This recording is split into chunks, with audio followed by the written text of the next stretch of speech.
কোটা সংস্কার আন্দোলনের one of the pioneer. কোটার বিরুদ্ধে আমরা আন্দোলন করেছিলাম।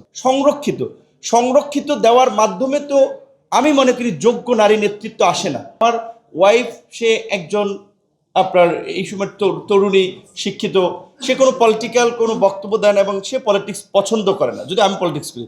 কিন্তু আমাকে যখন অ্যারেস্ট করা হয়েছে, সে একটি সংবাদ সম্মেলন করেছে, সেখানে বক্তব্য রেখেছে এবং সেটা খুব অনেকে প্রশংসা করেছে। তো আমি তারে বললাম, বক্তব্য তো ভালো দিয়েছে, অনেকে খুব প্রশংসা করলো, তাহলে আস্তে আস্তে পলিটিক্সে এনগেজ হতে পারো। বাট সে ইন্টারেস্টেড না। তাহলে এটা আপনি সোসাইটির দৃষ্টিভঙ্গি দিয়ে কিন্তু আবার এটা আমরা মানে বলতে পারি না। এটা অনেক পুরুষতান্ত্রিক সমাজে তাদের চাপিয়ে দেওয়া নীতি, এটার মাধ্যমে তো গোটা পুরুষ সোসাইটিকেই তো কাঠগড়ায় দাঁড় করানো হচ্ছে। তাহলে আপনারা 50 বছর ধরে কথা বলছেন, কেন এই পুরুষতান্ত্রিক সোসাইটির চাপিয়ে দেওয়া নীতি আপনারা পরিবর্তন করতে পারছেন না? এ ধরনের সভা সেমিনার আজকের আমাদের এই ফাউন্ডেশনের এক্সিকিউটিভ ডাইরেক্টর ওনারা বললেন যে ওনারা লাস্ট 20 সেঞ্চুরি লাস্টের দিকে কাজ করেছেন।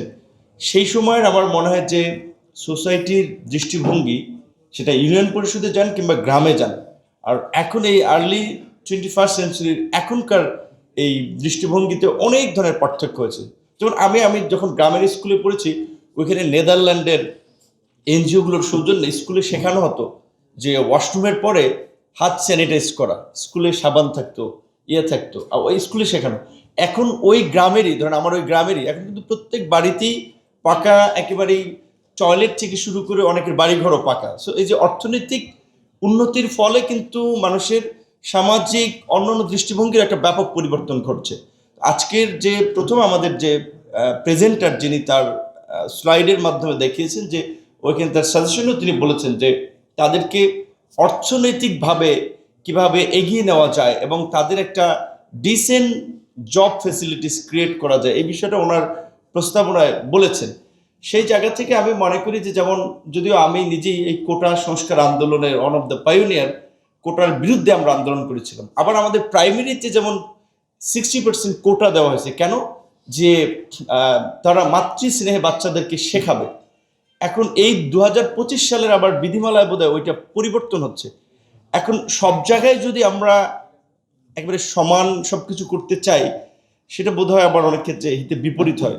তো আশরাফ ভাইয়ের কথা, আমি জাস্ট হিলারি ক্লিনটনের কথা আমার বারবার মনে পড়ে যে আমেরিকানরা এত একটা ডেভেলপ নেশন, হিলারি ক্লিনটন মতো একটা স্মার্ট, সুন্দর এবং ডেমোক্রেটিক পার্টির একটা খুব প্রগ্রেসিভ উইমেন, তাকে কিন্তু ভোট দিয়ে তারা প্রেসিডেন্ট বানায় নাই।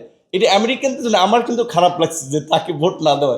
এখন আপনি যদি আমাদের দিকে যদি দেখেন যে আমরা পুরুষের জায়গা থেকে পলিসি নির্ধারণে উইমেনদেরকে বাইপাস করে কাজ করছি, এই জায়গা থেকে কেন উইমেনদের প্রতিনিধিত্ব এত বছরে আসে নাই? আপনাদের মতো কিছু লোকজন তো আসছে। আমরা যেটা ঐক্যমত্য কমিশনে বারবার বলছিলাম, এখানে অনেক পার্টি, 30 থেকে 35টা পার্টি, অথচ আমরা লাস্টের দিকে পেয়েছিলাম আন্টিকে, তানিয়া আন্টিকে। লাস্টের দিকে কোনো ম্যাক্সিমাম মিটিংগুলো একেবারে উইমেন শূন্য, কোনো উইমেন ছিল না।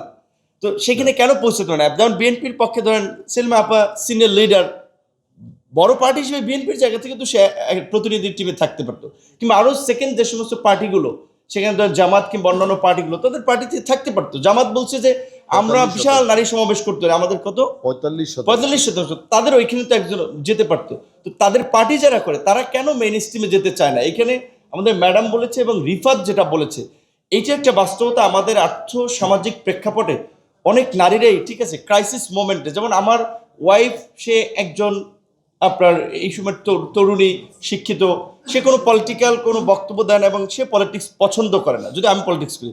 কিন্তু আমাকে যখন অ্যারেস্ট করা হয়েছে, সে একটি সংবাদ সম্মেলন করেছে, সেখানে বক্তব্য রেখেছে এবং সেটা খুব অনেকে প্রশংসা করেছে। তো আমি তারে বললাম, বক্তব্য তো ভালো দিয়েছে, অনেকে খুব প্রশংসা করলো, তাহলে আস্তে আস্তে পলিটিক্সে এনগেজ হতে পারো। বাট সে ইন্টারেস্টেড না। তাহলে এটা আপনি সোসাইটির দৃষ্টিভঙ্গি দিয়ে কিন্তু আবার এটা আমরা মানে বলতে পারি না। এটা অনেকের একটা, এটা ঠিক যে সোসাইটির দৃষ্টিভঙ্গি একটা ম্যাটার। কারণ ওই যে মঞ্জু ভাই যেটা বললো, লেট নাইটে মিটিং কিংবা মধ্যরাতে কিংবা 12টার দিকে, কিংবা আবার আমাদের কিছুদিন আগে ডেমোক্রেসি ইন্টারন্যাশনাল একটা প্রোগ্রামে বলেছিল 2-3 জন মেয়ে, তারা আবাসিক একটা ট্রেনিংয়ে অংশ নেবে সব পার্টিগুলোর ইয়েরা।